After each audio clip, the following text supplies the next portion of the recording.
नमस्कार दोस्तों महाभारत के युद्ध के बारे में तो आप सब जानते होंगे, लेकिन क्या आपको पता है कि कुंती की मृत्यु कैसे हुई थी, धृतराष्ट्र की मृत्यु कैसे हुई थी और धृतराष्ट्र की जो पत्नी थी महासती गांधारी, उनकी मृत्यु कैसे हुई थी।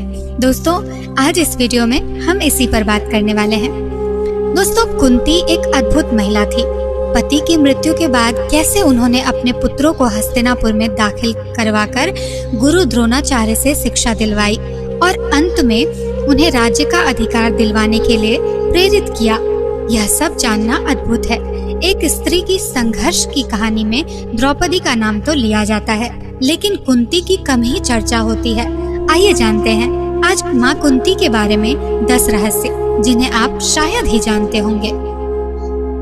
दोस्तों यदुवंशी राजा सूरसेन की पृथा नामक कन्या और वासुदेव नामक एक पुत्र था। पृथा नामक कन्या को राजा सूरसेन ने अपनी बुआ के संतानहीन लड़के कुंती भोज को गोद दे दिया था। कुंती भोज ने इस कन्या का नाम कुंती रखा।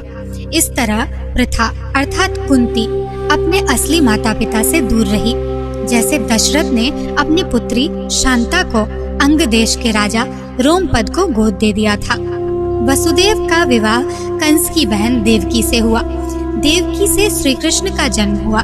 इस तरह कुंती श्री कृष्ण के पिता वसुदेव की बहन और भगवान कृष्ण की बुआ थी। यह कारण भी था कि भगवान श्री कृष्ण ने कुंती का हर कदम पर साथ दिया था। श्री कृष्ण और कुंती में एक दूसरा रिश्ता भी था। श्री कृष्ण और अर्जुन आपस में सौतेले भाई थे, लेकिन जब अर्जुन ने श्री कृष्ण की बहन सुभद्रा से विवाह किया तो वे आपस में जीजा साले भी बन गए थे।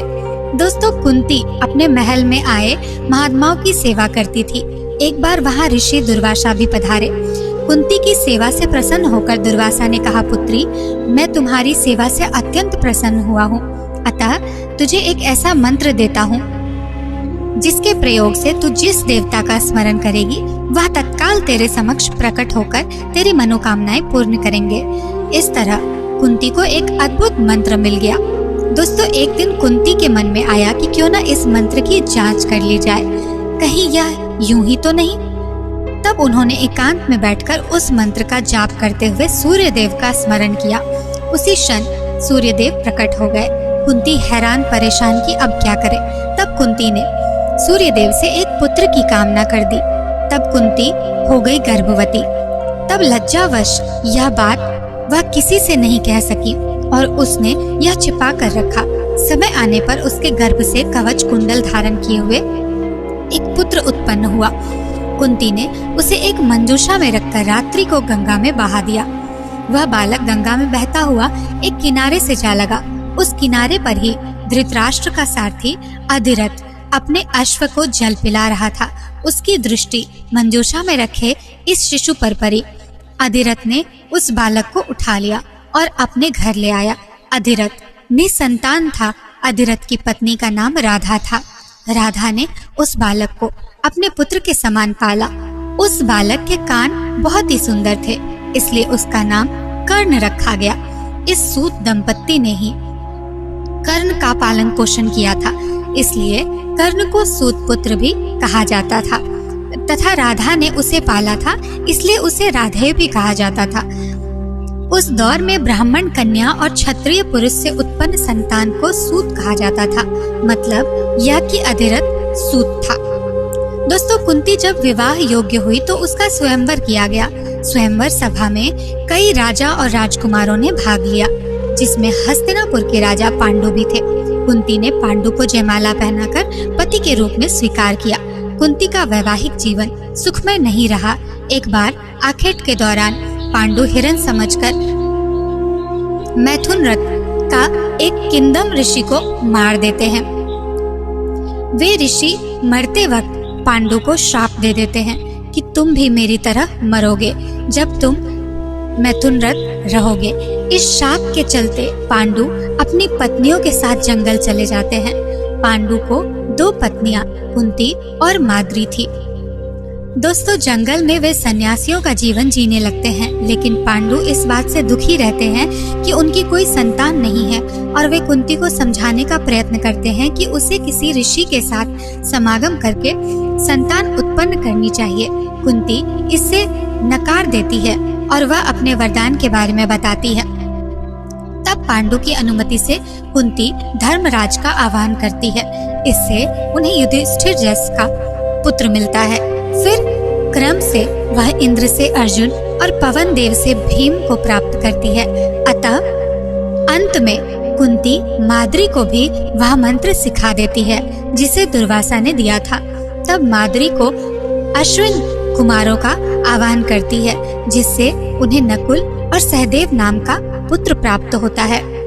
दोस्तों, एक दिन राजा पांडु माद्री के साथ वन में सरिता के तट पर भ्रमण कर रहे थे। वातावरण अत्यंत रमणीक था और शीतल मंद सुगंधित वायु चल रही थी। सहसा वायु के झोंके से माद्री का वस्त्र उड़ गया। इससे पांडु का मन चंचल हो उठा और वे मैथुन में प्रवृत्त हुए ही थे कि शापवश उनकी मृत्यु हो गई। कहते हैं कि माद्री उनके साथ सती हो जाती है। अब कुंती के समक्ष 5 पुत्रों का पालन पोषण का संकट खड़ा हो जाता है। बस यहीं से कुंती के जीवन का नया संघर्ष प्रारंभ होता है। अपने पति की मृत्यु के बाद कुंती ने मायके की सुरक्षित जगह पर जाने के बजाय ससुराल की असुरक्षित जगह को चुना। 5 पुत्रों के भविष्य और पालन पोषण के निमित्त उसने हस्तिनापुर का रुख किया, जो कि उसके जीवन का एक बहुत ही कठिन निर्णय और समय था। कुंती ने वहां पहुंचकर अपने पति पांडु के सभी हितैषियों से संपर्क कर उनका समर्थन जुटाया। सभी के सहयोग से कुंती आखिरकार राजमहल में अपनी जगह बनाने में कामयाब हो गई। कुंती और समर्थकों के कहने पर धृतराष्ट्र और गांधारी को पांडवों को पांडु का पुत्र मानना पड़ा। राजमहल में कुंती का सामना गांधारी, शकुनी, दुर्योधन से हुआ, जिन्होंने उनके समक्ष कई चुनौतियां खड़ी की। कुंती वासुदेव जी की बहन और भगवान श्री कृष्ण की बुआ थी, तो गांधारी गांधार नरेश की पुत्री और राजा धृतराष्ट्र की पत्नी थी। कुंती और गांधारी में अपने अपने पुत्रों को राज्य का पूर्ण अधिकार दिलाने की अप्रत्यक्ष जंग शुरू हो गई। दोस्तों, शकुनी और दुर्योधन ने मिलकर पांडवों को मारने के कई षड्यंत्र रचे। एक बार उन्होंने दुर्योधन को जहर देकर गंगा में फेंक दिया। क्षमा करें, एक बार उन्होंने भीम को जहर देकर गंगा में फेंक दिया था। मूर्छित अवस्था में भीम बहते हुए नागों के लोग पहुंच गए। वहां विषैले नागों ने उन्हें खूब डसा, जिससे भीम के शरीर का जहर कम होने लगा, यानी जहर से जहर की काट होने लगी। जब भीम की मूर्छा टूटी, तब उन्होंने नागों को मारना शुरू कर दिया। यह खबर नागराज वासुकी के पास पहुंची। तब वे स्वयं भीम के पास आए। वासुकी का साथी आर्यक नाग ने भीम को पहचान लिया। आर्यक नाग भीम के नाना थे, अर्थात कुंती के पिता। भीम ने उन्हें अपने गंगा में धोखे से बहा देने का किस्सा सुनाया।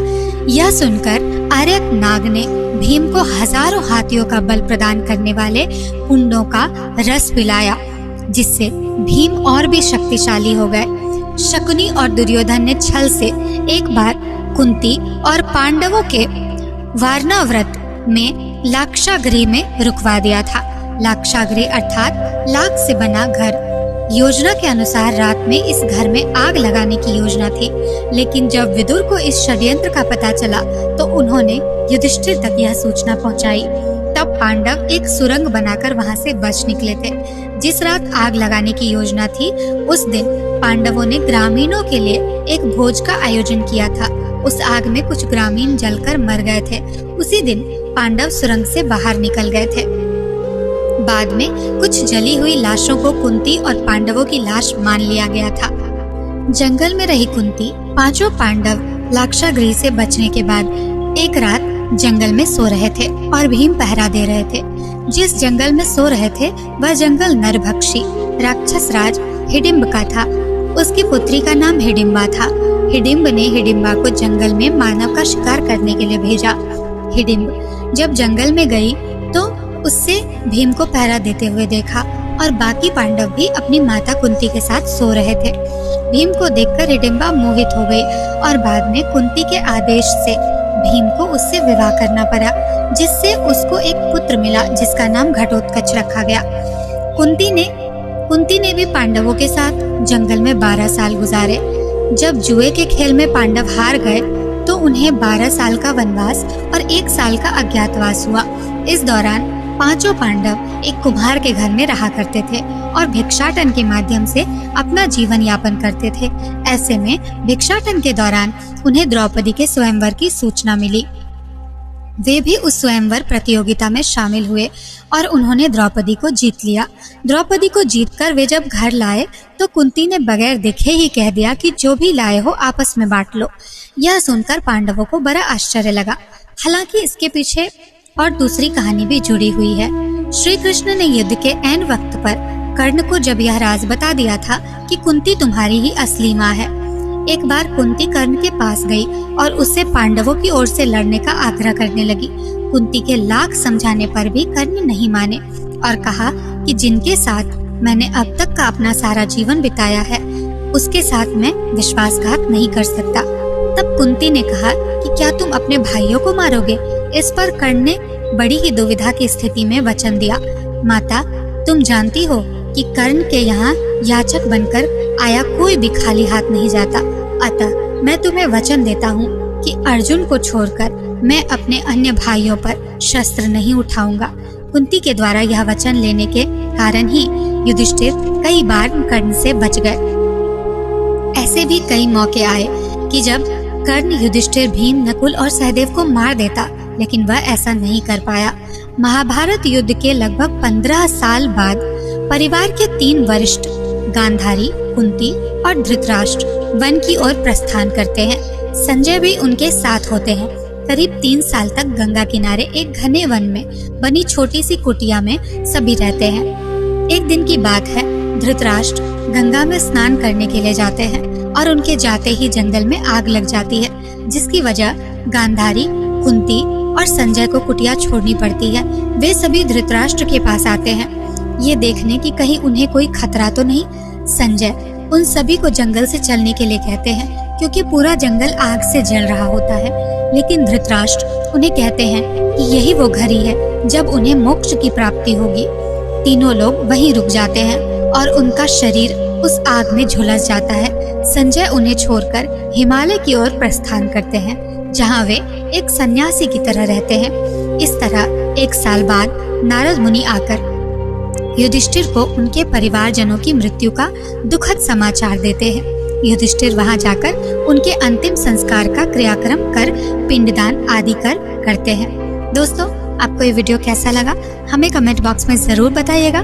मिलते हैं अगले वीडियो में, तब तक के लिए राधे राधे।